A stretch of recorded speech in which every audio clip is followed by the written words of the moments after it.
All right. How is everybody doing this this weekend? I am your boy D Rob, and yes, we are live for coffee and conversation. Trying to get a little feedback through my headset. Um, Struggling on this end right now. Hold on one second. I do have the Yeti on. Maybe I'll switch it to the. mm,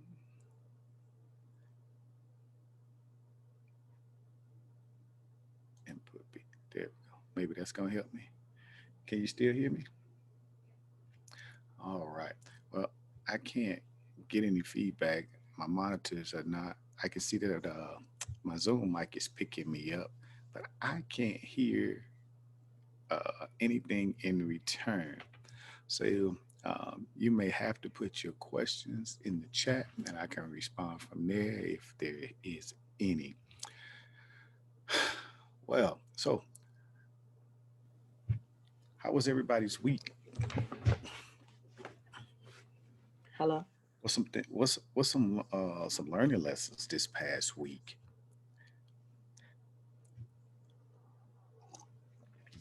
Well, as I always, I believe that we learn something. We learn every day. We never stop learning, and it's imperative that we learn so we can continue to grow. All right. So I do this because I just looking for new ways to add value to the lives of others. I got it. It's 8 a.m. on a Saturday morning, and everybody don't like to get up early, especially particularly if you wake up early throughout the week. It's at least, and you got to go do the hustle and bustle of grinding, getting to work, and things of that nature. But I wake up each morning thanking God and taking advantage of the blessings that God has bestowed and His favorable grace in my life. So I take advantage, and I'm up every morning grinding. That's right. I'm grinding every morning. I'm up. And typically I get up about quarter to five and get my day started, even on Saturdays. S- Up 5:30, quarter till, and then I'm right into a coaching class course at 6 a.m. myself. So I go from this coaching course right into a personal coaching course, right into being able to have coffee and conversation with you guys because um, oftentimes we looking for avenues or ways of approaches to de-stress or to gain better insight so we can handle tomorrow's challenges or today's challenges, whatever that may look like for you. And so this is the reason for coffee and conversation, to really bring to add value, to help individuals identify some strengths and limitations and help them overcome, to be have a successful week and grow successfully in life. And so I just want to say thank you for tuning in and joining me for coffee and conversation. Um, this is just what I do. Um, if you like, you can always follow me on Facebook at Dwayne Roberts. That's my business page. Or you can log on to, excuse me, you can log on to my web page at DwayneHRoberts.com. There you can get some informative videos. You can set up appointments to be able to chat with me. And let's grow together. I love to hear from you. Send me an email. Tell me what you think. Or send me an email and let me know how I can better serve you. That is my aim. So, listen, this morning, I just want to talk to you briefly um, because I realized uh, in this past week for myself, and it's just a personal reflection for myself, that oftentimes we just play it safe. We move through life playing it safe. And what do I mean by playing it safe? We tiptoeing. We're not going after it. We're not in it 100%. Well, not so much that we're not in it 100%, but we may not be giving our 100% or our 120 towards the effort.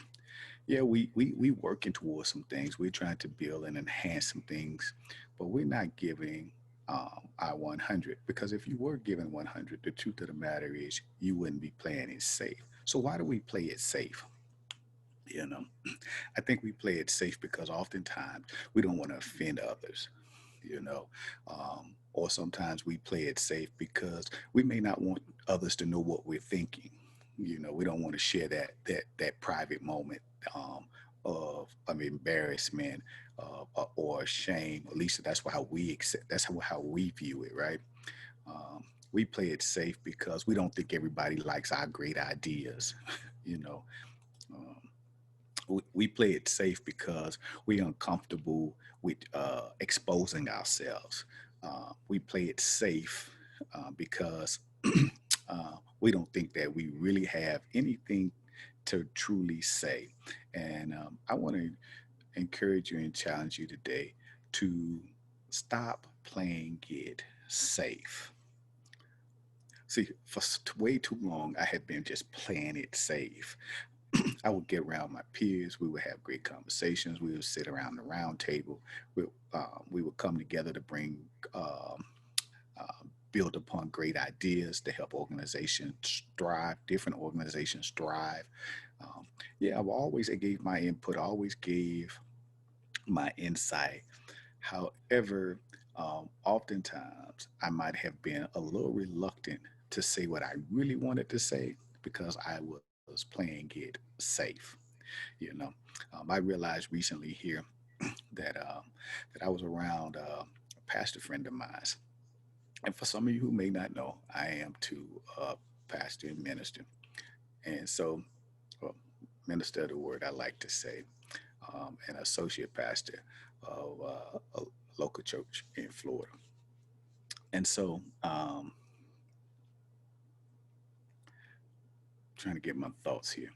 So I was playing, you around my pastor friend and playing it safe because they don't know what God has called me to, to the place of what I can when put my mind to it, put into actions the things I can really do when moving in purpose and moving with vision, the drive that I have, the ambitions that I have, um, how I can become task focused and oriented to get the job done. um, you kind of play it safe. You don't spill all of what I would say. You don't spill all the beans. you know, I work with them. They see what I can do. They hear me when we're in conversation, but I haven't really exposed. I guess I could say that I really haven't exposed uh, um, myself. I hadn't let it go. I hadn't released it. While I wanted to, I always thought it wasn't the right time to do so. Right. So I was in this place where with a pastor friend of mine, we was in conversation, and it just came up. It just came out, you know. And it was then when I walked away from that conversation that I realized that you have to stop playing it safe. You got to stop tiptoeing around the fact of what God has called you to.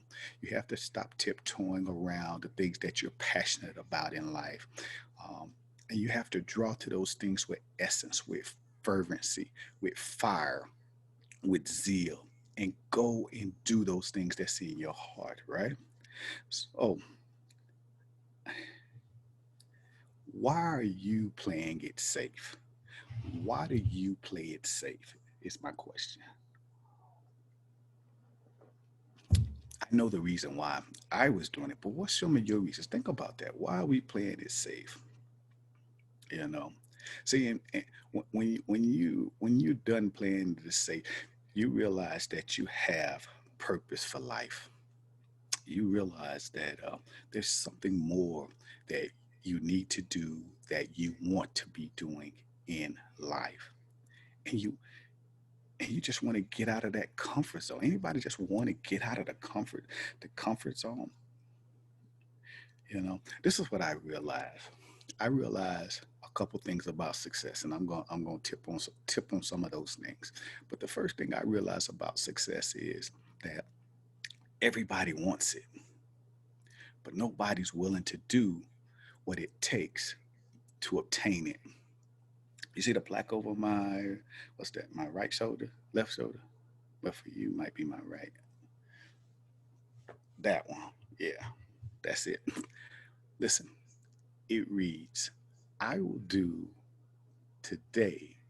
Hold on, make sure I get that right. Today, I will do what others won't. So tomorrow, I can do what others can't. When you can get to that place where you just want to go do, where you're just chasing after the God-given calling or purpose, or that's passion that's in your heart, or what's in your mind. This is what I realize. So many people in society today um, live life uh, never identifying or knowing their purpose.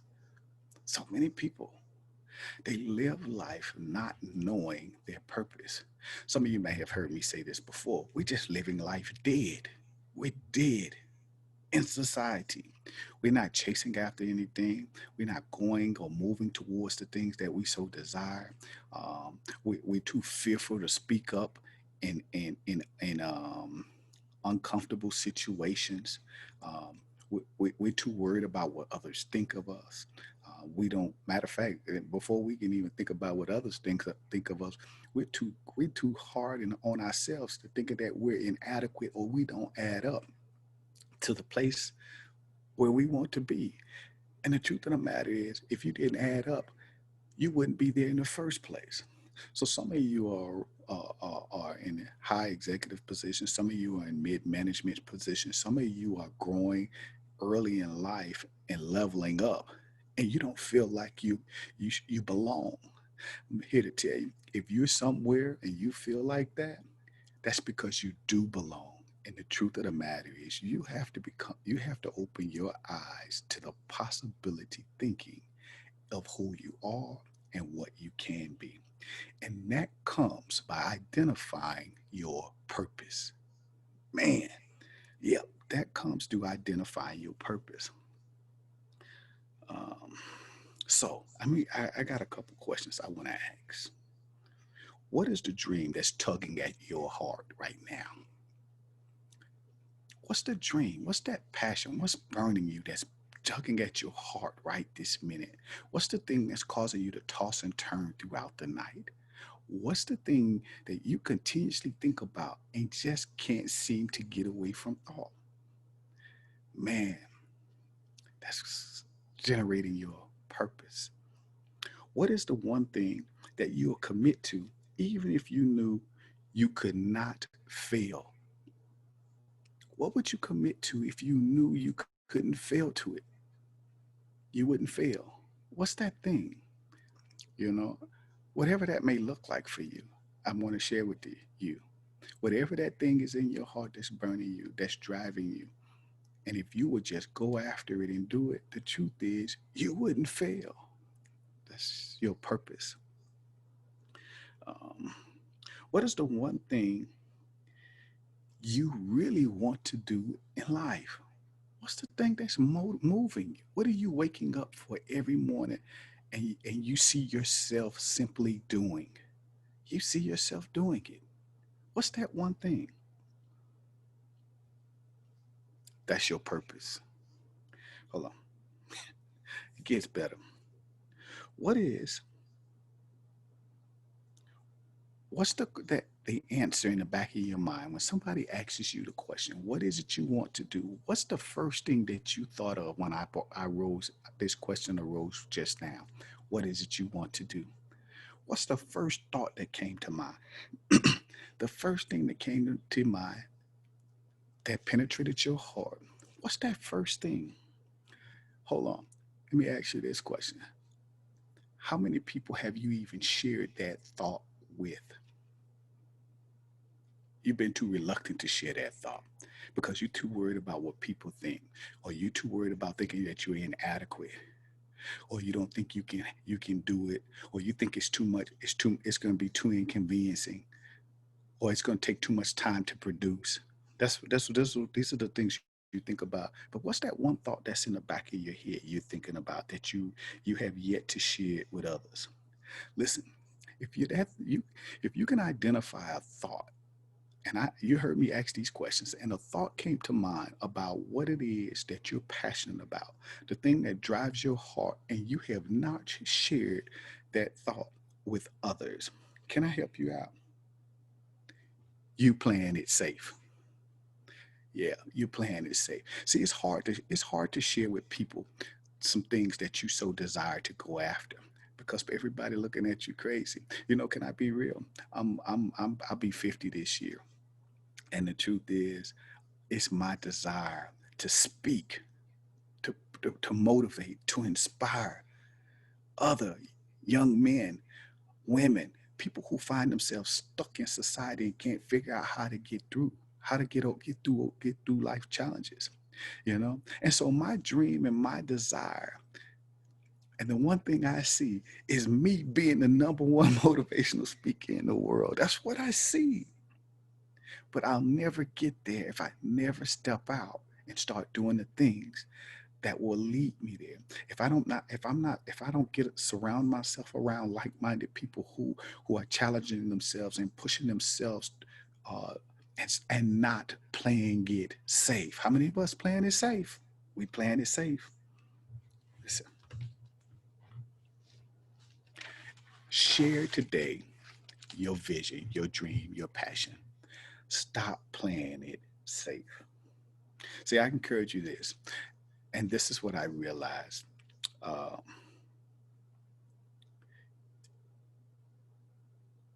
I encourage you just to write it down.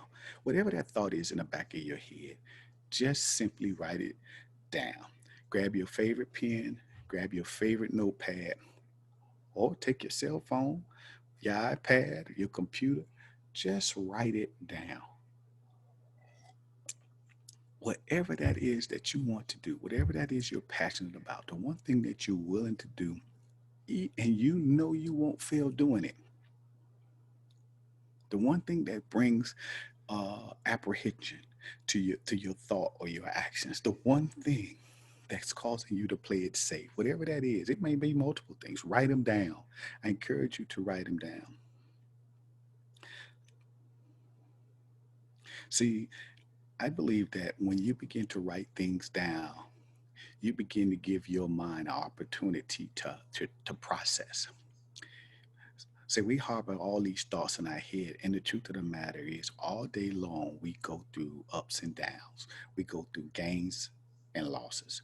We have successful moments and we have deflatable moments in life. And the truth is, because we go through so much adversity every day in life, we don't always see the positive outlook in the one thing that we're passionate about because we've been overwhelmed with all the failures. You came work too late, and now your boss is ripping you a new one. They writing you up. You know, you you you worked hard on a budget report that you needed to get in. You printed it out, put it on your desk, and spilled coffee on it, and you can't retrieve the data. Maybe you the only one at work doing seeming like you doing all the work while others are always on coffee break, lounging around and not really giving up much effort, and you're frustrated. You know, or maybe your boss called you in your office and said, "Hey, today is gonna be your last day. Don't even punch in." That's a true story. That happened to me. Showed up to work, called me to the back, said, "D, don't punch in. I need to talk to you real quick." Sure, boss, go see what you got. Go in the office and he tells me, "Hey, we gotta let you go." Let me see. You want to see you want to see how you gravitate to to your purpose. You want to see how you stop playing it safe? Oftentimes, you can take that one or two ways. Many people can stop. They can be fired and all of a sudden think the world has closed in on them. Can I tell you? I lost my job 2000. What's the day? It's 2020, right? Yeah, I think I lost my job 2018, uh, 2 weeks before Christmas. Yeah, up in the month, well, about almost 3 weeks. 3 weeks before Christmas. Yep, I lost my job 3 weeks before Christmas, 2000. I think I said it, 18, 18. I believe it was 2018. I haven't been back to work. I've been chasing my purpose ever since. Sometimes God's put you in these predicaments to wake you up, to get you out of your comfort zone. Listen, number two about success. Not only does everybody want success, but the truth of the matter is, um, they don't want to do what it takes to be successful. And I want you to know this. Number two, success is uncomfortable. Yeah, success puts you in an uncomfortable position. It's not designed for you to sit back and just and gloat on it. See, I think the world shows us this misconception about what success look like. You know, we see all the famous people, the basketball stars, the athletes, football players, musicians, actors, and prominent business people in society, seeming like they're doing their own thing whenever they want to. Can I be? I mean, if they did a replay on their life, you really have to see what they went through before they got to this process. See, we don't want to go through that process that everybody else did to get there.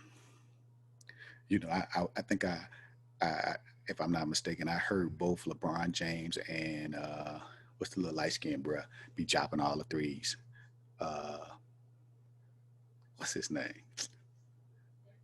Steph Curry. There we go. Steph Curry. Uh, they used to shoot consecutively 100 free throws before they left the court, consecutively without missing. Listen, have you ever tried that? Have you ever tried to just shoot 10? I don't know about y'all, but I can't. I ain't no ball player. And I love the game, but I ain't gonna make 10 in a row, bruh. And if I did, I'm gonna be out there for a few hours before it happened. You gotta put the work in. You gotta go through the process. And people don't want to go through that process, but we want that success.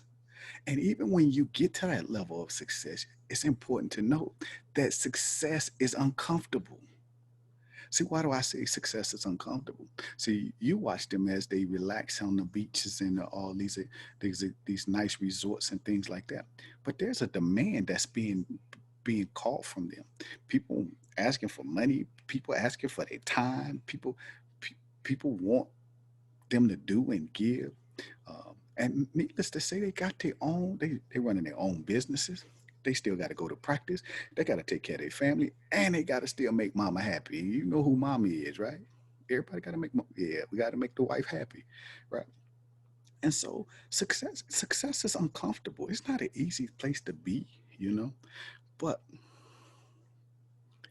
if you can get up to the place of stop playing it safe, get out of your comfort zone, you'll be surprised the places you'll go. Listen,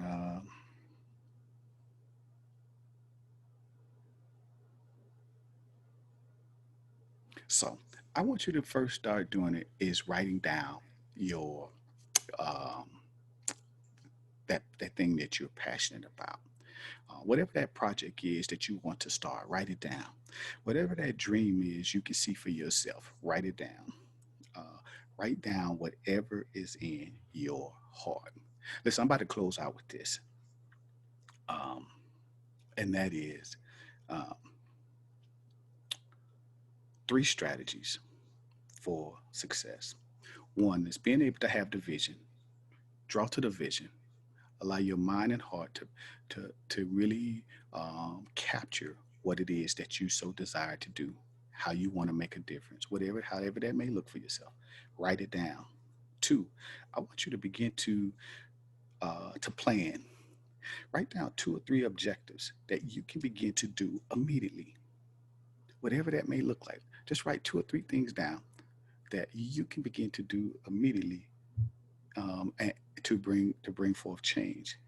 And then three, I want you to take make sure, hold on, I'm sorry, and then take those instead of three, it's still two.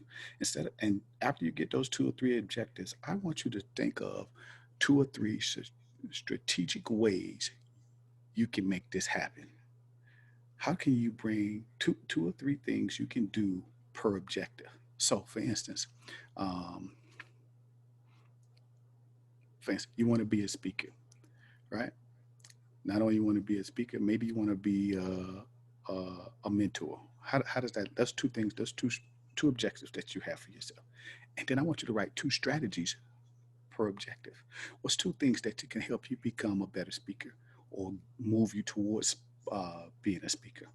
What's two things that help you move into being an effective mentor or being able to mentor? Period. Right. That's the plan stage. I want you to, the vision is to write down the vision. Second is to take the plan, put a plan together, take two or three objectives, write them down, and then, and I'm talking about two or three things you can do today, right this minute, right this moment. And then I want you to take those objectives and apply two strategies per objective. Yeah, that's how I can sum that up, right? And then I want to take, after you do that, I want you to go into the mode of execution. But watch this. I'm going to help you with writing it down. See, about almost a little over 6 months ago, I encouraged my family. And the truth is, I really challenged them. And I said, hey, listen, let's begin to write down some goals that we want to see happen for our near future. Just write down whatever it is in your heart you want to see happen. And I'll promise you, your mind has a way of helping you work towards that successor. it just it just begins to help you start working through it. So subconsciously, as you write things down, subconsciously your subconscious mind works within you to help you bring that thing to fruition. But you got to write it down, right? So lo and behold, my wife um, comes home and she tells me about um, the promotion. She just got promoted to a new position in her job. She's ecstatic. I'm ecstatic. That means Mo Luke, I'm happy. She happy because now she's doing some meaningful work that she was been desiring to do, that she had a passion to do. Watch this. This was the funny thing. She had written it down 6 months ago when we did the little family challenge thing. 6 months ago, she wrote it down. And lo and behold, as she began to start working things out on her job, that the people begin to start seeing, uh, um, realizing the value that she brought to the position. Listen, I need to help you with, I really help you understand something here. Um, she didn't just write it down and walk away from it. Subconsciously, as she began to get up every morning at 4 a.m. to go to work, she went in there with the right attitude. That's what writing that down does for you. I just want to help some people because you think just writing it down is all you need to do. No, see, when you write it down, I told you the process of your subconscious help you out. So every morning she wakes up at 4 a.m. and she goes in with the right attitude. And that don't mean that she want to go to work every morning at 4:30 or in the morning or 5 o'clock in the morning. But she has the right attitude when she gets there. Hold on. Not only does she has the right attitude, but when she gets there, she's typically the first person in the office. People are seeing her dedication. Listen, writing down will cause you to become dedicated. I need you to understand something. Writing it down causes you to become dedicated. She wrote it down and she began to just start working the daily challenges of the job. What do I mean by that? See, everybody who showed up to work didn't always come to work prepared to work. They wanted to sit and talk for 2 hours. They want to let me say it this way, half-ass do the job. And then it was because you were there and you cared enough, you gave it a little extra attention and corrected what they didn't do right. Hmm. When the supervisor or manager needed something done, he always knew who to call. Wifey, hey, Can you do this for me? She was always taking the extra initiative to get it done, do it right, and make sure it was exceptional work. Just it was exceptional work to the place and point that the actual the actual manager, over everybody was noticing that what she was doing, realized that she knew her, understood her position, that she understood her job, that she was a team player, and she was willing to do whatever it takes to make sure that the team succeeds, the organization succeeds. She stood behind and aligned herself with the organization vision and mission, just doing the work to the place and point that he realized her potential and on the spot told her supervisor, stop what she's doing and send her to the office. I got another. I'm gonna. She's gonna do this for me. We're gonna promote her to this position. Listen, when you stop playing it safe, when you stop tiptoeing around life, when you get serious about the things that you want, you begin to identify the true vision in life. You write that vision down and put a plan to what you want to do. Listen, execution comes, man, when you begin to execute, you just begin to do it, right? Listen, this is the final thing about success. See, I told you everybody wants success, but everybody's not willing to do what it takes to get success. I told you success is uncomfortable when you, before you get it and while you have it, it's uncomfortable. But lastly, watch this.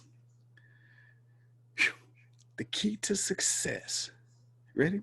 The key to success is in how you follow through on your plan by putting it to action. You want to see your life change. Begin to put your vision on paper. Begin to build a strategic plan for your vision. Take take two objectives and then give it two strategies and work them out. Success is in your hands. The truth of the matter, it's up to you what you do with it. Hey, listen, I'm your boy D Rob, and this is Coffee and Conversation. And I want to say thank you for taking time, you lending me your listening ear. You can do anything that you place your mind to. Follow your boy on Facebook. You can find me on YouTube. More, and if you want more of this great content, go to my web page, DwayneHRoberts.com, and grow yourself. Hey, success is in your hands. It's up to you what you do with it. Till next time, God bless.